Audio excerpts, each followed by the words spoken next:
ओह, वक्त मिल गया तुम्हें। आओ आओ, तुम मिलो मेरे आशिक से। इसकी कितनी भी कुटाई कर लो, ये हंसता ही रहता है। जब भी मेरा पारा चढ़ जाता है ना, खंजर निकालती हूँ, घुसेड़ देती हूँ। इतना चौंकने की जरूरत नहीं है। अगर इस तरह मेरा गुस्सा शांत नहीं हुआ ना, तो इस पुतले की जगह तुम होगे। मुझे क्यों लेकर आए? तुम दोनों में सुलह करवाने के लिए। इसे मैं पसंद नहीं हूँ, इसीलिए मैं इससे दूर रही। पर अब मुझसे नहीं होता, इसीलिए यहाँ आ गई। अरे यहाँ आई तो मैंने देखा कि तुम लोग रोज दीवार फांद के कहीं जा रहे हो, और ये महाशय किसी से मिलने चले गए, वो भी अकेले। क्या? अकेला कैसे? उसके साथ हम भी तो होते हैं ना। हाँ। इतनी हैरानी वाली क्या बात है? ये अकेले किसी से मिलता है, ये बात मालूम नहीं थी क्या? अगर मुझ पे भरोसा नहीं है तो असलियत क्या है इससे ही पूछ लो। क्यों? इसने जो फरमाया वो सच है? बोलो ध्रुवा, तुम ऐसे छुप छुप कर कहाँ जाते हो? तेरी चुप्पी से पता चल रहा है कि ये सच बोल रही है। क्यों? क्या मेरी कोई खास वजह नहीं हो सकती है? खास बातें सबको नहीं बताई जाती। अब ध्रुवा, होम मिनिस्टर ने नया घर बनवाया है, जाकर देखो, सुरक्षा का इंतजाम करो। ठीक है सर। सिपाही सलामी देंगे, सलामी दे।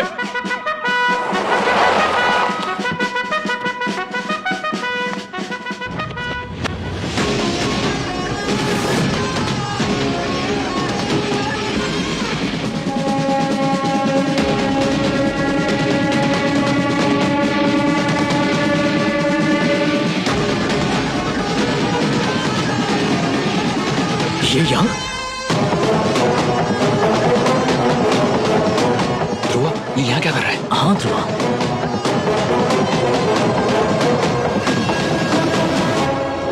क्या बात है? क्यों बुलाया? जानबूझकर अनजान बन रहे हो? तुम्हें नजर नहीं आता है क्या? 4 दिन पहले नजरों के सामने उसी ने तो उसका कत्ल किया था। कितनी मुश्किल से उस दरिंदे को पकड़ा था। जो हाथ सलामी के लिए उठते हैं उसी से मुंह छुपाया। अरे तेरी नजरों के सामने इतना कुछ हो गया और तू चुप है, कुछ कहता क्यों नहीं? तुझे हो क्या गया है? कहो इशिका।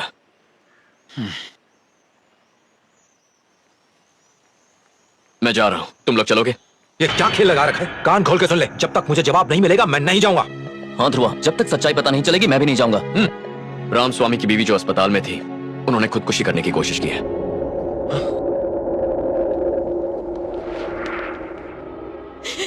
तुमने अपनी जान लेने की कोशिश क्यों की? मेरी नजरों के सामने मेरे पति का कत्ल कर दिया। जज ने भी मेरी गवाही अनसुनी कर दी। उस वक्त उसने हेलमेट पहना हुआ था, तो कैसे कह सकती हो कि इसी ने तुम्हारे पति को मारा है और केस रफा दफा कर दिया। मैं चीख चीख के जज को और वकील को मेरी सच्चाई बयां कर रही थी, पर किसी ने नहीं सुना। अब मैं जी के क्या करूंगी, इसलिए खुद को खत्म करना चाहती थी।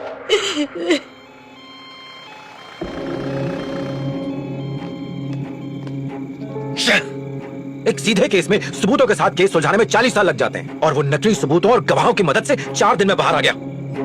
कितनी कोशिश की, फिर भी हम उस औरत को इंसाफ नहीं दिला पाए। क्या यार, अब भी खामोश है? तुझे इस बात से कोई फर्क नहीं पड़ता? जब हम सबने पूछा कि तू अकेले कहां जा रहा है, तब भी चुप था। इतना सब कुछ होने के बाद भी तू पत्थर की मूरत बना हुआ है। तेरा दिमाग तो ठिकाने है? बिल्कुल सही कह रहे हो, दिमाग खराब है मेरा। तुम जो कुछ भी कह रहे थे उसे नजरअंदाज करके तुम्हारे पीछे चल रहा घिनौना तमाशा देख रहा हूं मैं, और इसीलिए पागल लग रहा हूं। वो देखो, कुछ देर पहले ही उसने अपनी गाड़ी से एक आदमी को कुचला था, फिर उसी ने उसे अस्पताल में भर्ती करवाया और अब उसके इलाज के लिए पैसे भी दे रहा है। वो अपने किए पर पछता रहा है, ऐसा तुम सोचते हो। वो बस खुद को बचाने के लिए रिश्वत दे रहा है, पर मेरे इस नजरिए से कोई नहीं दिखता।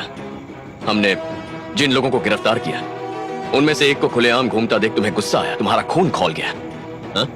जबकि हकीकत तो यह है कि आज तक हमने जितने लोगों को पकड़ा है वो सब कब के छूट गए हैं। मतलब अब तक हम लोगों ने जो कुछ भी किया उसका फायदा नहीं हुआ? हमारी मेहनत मैं जाया नहीं होने दूंगा। यह है मेरी दुनिया, यहां परिंदा भी पर नहीं मार सकता।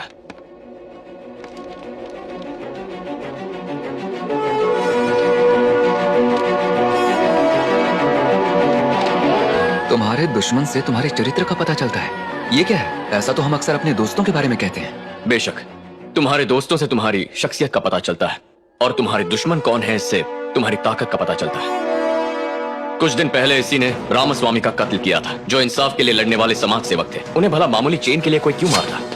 जब हमने उसे पकड़ा तब मुझे एक बात पता चली, ये सारा इरफान अली का किया कराया है।